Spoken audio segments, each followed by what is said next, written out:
le candidat de M. Fabre. S'il gagne, et puis M. Faure triche. D'abord, la France et l'Union européenne, la France n'est plus toute seule dans cette affaire. Ouais. La France et l'Union européenne vont mettre les moyens pour que les élections soient transparentes. Premier point. Ouais. Deuxième point, la France et l'Union européenne vont regarder qui a réellement gagné l'élection dans la transparence et dans la paix. Et comment vous savez tout ça? Comment je sais ça? Oui. Parce que je discute avec la France et avec l'Union européenne.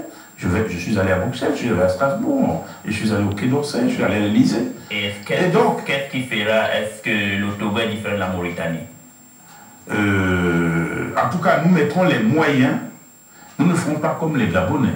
Voilà. Parce que les Gabonais... La France a soutenu le Gabon. Le Gabon est venu... Les Gabonais, l'opposition gabonaise est venue en France ici expliquer que les chiffres qu'on vous a donnés là, ce n'est pas les vrais chiffres. Et qu'est-ce que la France a fait? Et la France a demandé, mais donnez-moi les vrais chiffres. Et ils ne l'avaient pas. Donc, pourquoi la France a soutenu M. Bongo? Non, la France n'avait qu'un chiffre. Et le chiffre que Bongo a fourni? Et c'est le chiffre que Bongo a fourni. Vous êtes sérieux ce que vous dites là, monsieur? Non, mais je vous dis la vérité. La vérité, c'est que l'opposition gabonaise n'a pas présenté des chiffres pour dire les vrais chiffres, c'est ça. Et vous croyez que Et moi, je vais présenter les vrais chiffres, moi. Vous croyez que si l'opposition gabonaise présentait les vrais chiffres, la France va reconnaître la victoire de l'opposition, c'est ça? Ah, mais évidemment. La France reconnaîtra celui qui a, par les vrais chiffres, gagné l'élection. En 92 au Cameroun, l'opposition a gagné, la France n'a jamais reconnu. Et l'opposition avait les vrais chiffres. L'opposition avait les vrais chiffres. Mais ça, c'est pas normal. Je ne connais pas le problème. Mais ça, quel est vos rapports avec les leaders de l'Union africaine ou de votre, par exemple, comment il s'appelle? Le Sénégal, Abdoulaye Wade. Oui, quels sont vos rapports? Des rapports normaux. Je suis allé le voir il n'y a pas longtemps, il y a combien de temps? Il y a 2 semaines. Qu'est-ce qu'il vous a dit? Je suis allé le voir pour lui expliquer pourquoi j'étais candidat. Et il m'a encouragé à y aller normalement. Voilà. Et je n'ai pas encore vu les autres. Je vais voir tous les autres. Je vais voir Compaoré du Burkina. Je vais voir Tamils du Ghana. Je vais voir Babou de Côte d'Ivoire. Je vais voir Yahi Boni du Bénin.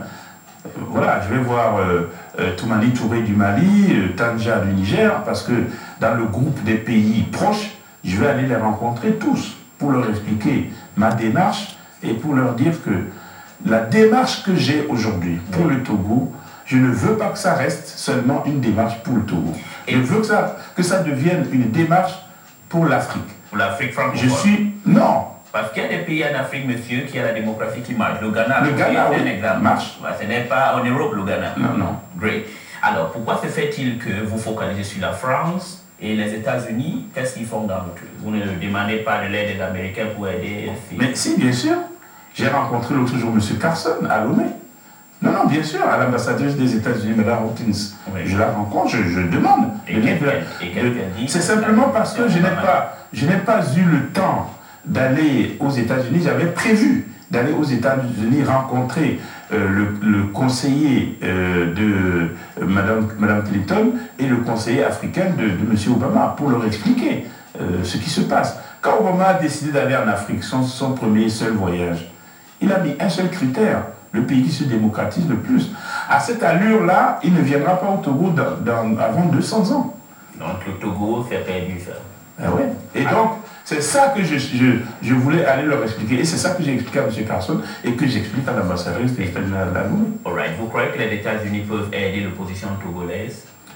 En tout cas, les États-Unis doivent aider ceux qui se battent pour la démocratie. D'accord. Voilà.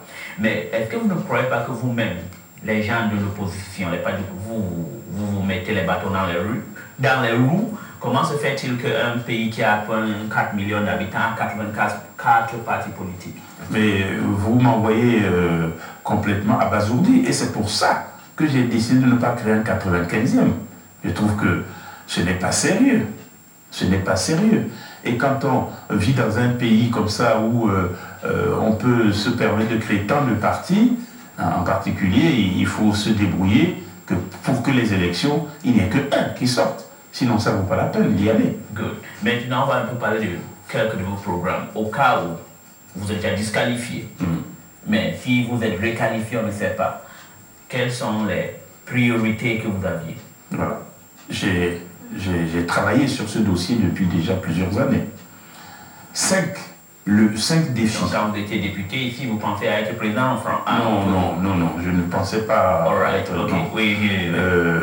5 défis majeurs à relever. 1, le défi alimentaire. Donner à manger à tous les Togolais.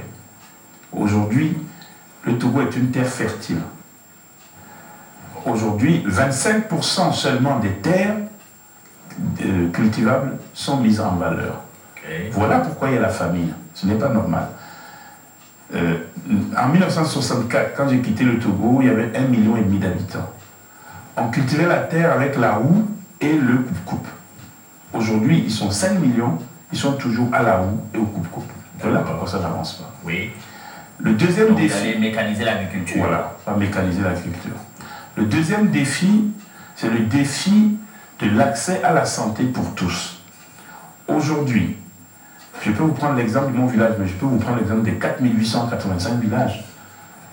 Quand vous allez au dispensaire, qui existait déjà au temps colonial, hein, aujourd'hui, les tables sont comme ça.